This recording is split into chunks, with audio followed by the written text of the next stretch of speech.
Saudi अरब का गवादर की बारिश मुतासरीन के लिए इमदाद का ऐलान। वज़ीर आला बलोचिस्तान सरफराज बुगटी के हमरा मीडिया से गुफ्तगू में सऊदी सफ़ीर का कहना था कि मुश्किल घड़ी में पाकिस्तानी भाइयों की मदद करेंगे।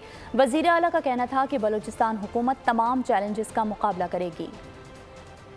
I have my country, the Kingdom of Saudi Arabia, to hand over this relief and solidarity and support the brotherly people of Pakistan. This humanitarian aid, including 9,000 food baskets and 9,000 shelter kits, will be distributed by the King Salman Humanitarian Aid and Relief Center among families affected by the recent flood to Gawadir city in the province of Balochistan. मैं तमाम उन लोगों का शुक्रिया अदा करता हूं जिन्होंने इस मुसीबत की घड़ी में हमारे भाइयों का ख्याल किया और बलूचिस्तान के लोगों की मदद की। आपको पता है कि ये क्लाइमेट चेंज एक बहुत बड़ा चैलेंज है और ये क्लाइमेट चेंज में जहां पाकिस्तान का कोई रोल नहीं है, वहीं पाकिस्तान के अंदर बलूचिस्तान का कोई रोल नहीं है। ये सारे चैलेंजेस हैं जिनको निपटना है और बलूचिस्तान की नई हुकूमत इंशाल्लाह ताला इन तमाम चैलेंजेस को निपटेगी और एक बेहतर गवर्नेंस का मॉडल देगी।